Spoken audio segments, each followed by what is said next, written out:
سنیوں تمہارے عقیدے کتنے پاک ہیں، تمہارے عقیدے فطری ہیں، فطرتی عقیدے ہیں، تمہارے عقیدے قدرتی ہیں۔ جوں جوں وقت گزرتا جاتا ہے حالات ایسے بنتے جاتے ہیں، فرقے نئے بنتے جاتے ہیں، لیکن ہر دور میں اللہ تعالیٰ سنیوں کے عقیدوں کی صداقت کا اعلان کرتا جاتا ہے۔ اب دیکھو وہ سندھ میں لاڑکانے کے پاس وارا ایک گاؤں ہے، ایک وابی اور ایک سنی میں اختلاف ہوا حضور حاضر ناظر ہیں یا نہیں، مناظرہ ہو گیا، بات لمبی ہو گئی، تو کسی نے کہا جی کہ اس طرح فیصلہ نہیں ہوگا، دونوں آگ میں کود جاؤ۔ کئی مسخرے لوگ بھی ہوتے ہیں نا ہمارے معاشرے میں جو کہتے ہیں فرقہ واریت نہیں ہونی چاہیے، اس نے یہ سمجھا کہ یہ دونوں جھوٹے ہیں، کیونکہ اس قسم کے لادین عناصر بھی ہمارے ملک میں ہیں۔ اس نے کہا جی تم دونوں آگ میں کود کے دکھاؤ، وہ جو سنی تھا اس نے کہا لو میں کودتا ہوں، اگر حضور حاضر ناظر ہوئے تو میں جلتی آگ سے زندہ سلامت نکل آؤں گا، میرا نبی بچا لے گا۔ سبحان اللہ، ماشاءاللہ۔ اس سنی کا یہ جذبہ دیکھ کر دوسرے کو بھی جوش چڑھ گیا، کہنے لگا میرا خدا حاضر ناظر ہے، نبی حاضر ناظر کوئی نہیں۔ خدا کو حاضر ناظر کہنا، خدا حاضر ناظر ہے، نبی حاضر ناظر کوئی نہیں۔ میں لگاتا ہوں آگ میں چھلانگ، اگر نبی حاضر ناظر ہوا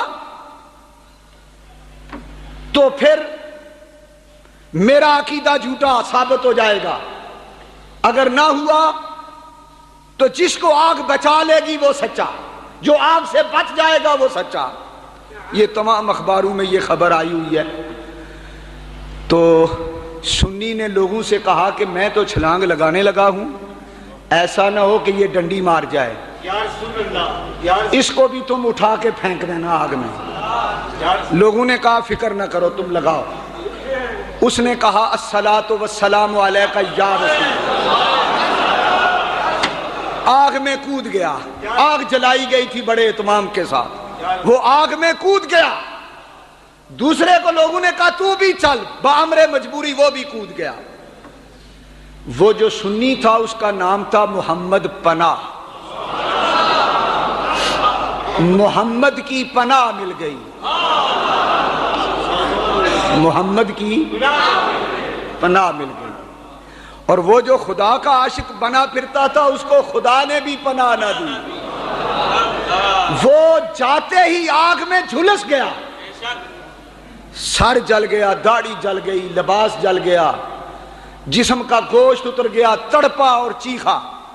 اور وہ سنی 45 منٹ تک آگ کے اندر وجد کرتا رہا اور درود شریف پڑھتا رہا۔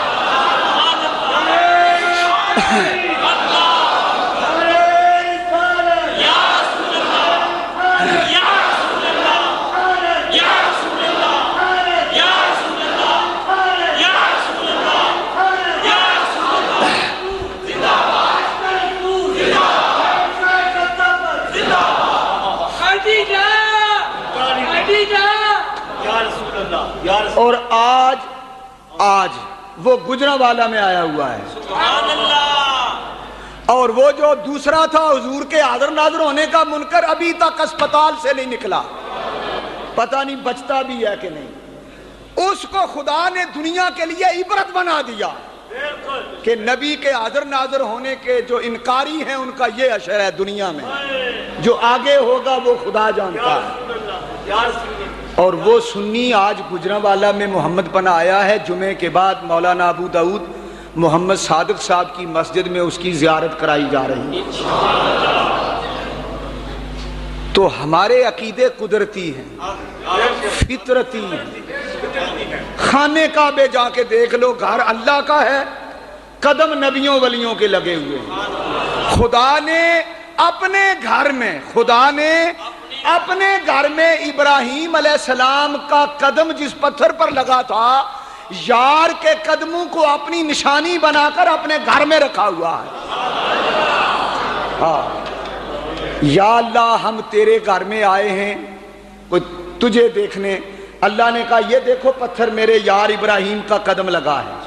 یا اللہ ہم اس کو کیا کریں پتھر کو؟ اللہ نے کہا پیچھے ہٹ کے نا اس پتھر کی طرف منہ کر کے میری نماز پڑھو. واہ واہ بولو سارے بولو مل کے بولو واہ واہ واہ. وَاتَّخِذُوا مِن مَّقَامِ إِبْرَاهِيمَ مُصَلًّى. یہ جہاں میرے نبی کا جس پتھر پر قدم ہے نا اس کو آگے رکھو. پیچھے کھڑے ہو جاؤ. پہلے نبی کا قدم ہو نشان قدم, آگے پھر کعبہ ہو. نماز میری پڑھو, تعظیم کے لیے نبی کے قدموں کا نشان آگے رکھو.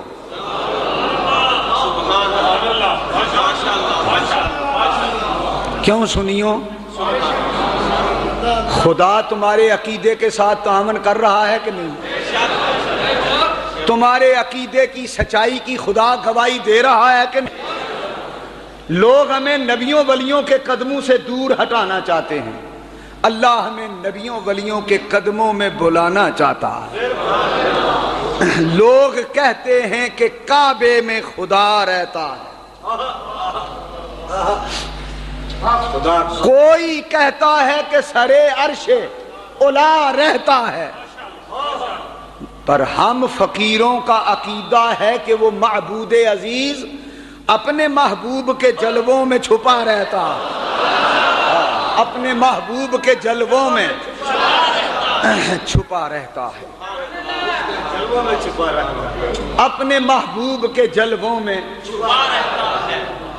حجر اسود کعبے کے کونے میں لگا ہے. حضور نے اس کو چوما, اپنے 2 لب اس پتھر کے ساتھ رکھے. خدا نے کہا محبوب وہ جس پر ابراہیم کے قدم لگے ہیں نا جس پتھر پر, وہ تو فرش پہ رہے, اور جس پر تیرے لب لگے ہیں وہ کعبے کی دیوار میں لگ جائے. حکم مل گیا کہ قیامت تک آنے والے حاجی جس پتھر کو تو نے لب لگائے ہیں اس پتھر کو چوما کریں, کیونکہ ایسے عاشق جو تجھے نہ دیکھ سکیں گے, تیرے قدم نہ چوم سکیں گے, وہ اس پتھر کو چوم لیا کریں جس کو تیرے لب لگے. میری تو یہ عادت ہے کہ جب حجر اسود کو چوما کرتا ہوں تو میں یہ نیت کرتا ہوں میں اپنے نبی کے لب چوم رہا ہوں. حدیث میں آتا ہے سیدنا فاروق اعظم بڑے غیرت مند, بتوں کو توڑنے والے, جلالی شخصیت, طواف کرنے گئے. جب پتھر کو چومنے کی باری آئی تو اپنا عصا سیدھا کیا, حجر اسود کی طرف اشارہ کر کے کہا او حجر اسود تو ایک پتھر, میں عمر, تو پتھر میں عمر, میں پتھر توڑنے والا, میں خارا شغاف ہوں, میں خارا پرست نہیں, لیکن کیا کروں مجبور ہوں. جب سے میرے یار نے تیرے ساتھ لب لگا کے تجھے کعبے کے کونے میں ٹکا دیا ہے, تجھے چومنا عمر کا ایمان بن گیا ہے.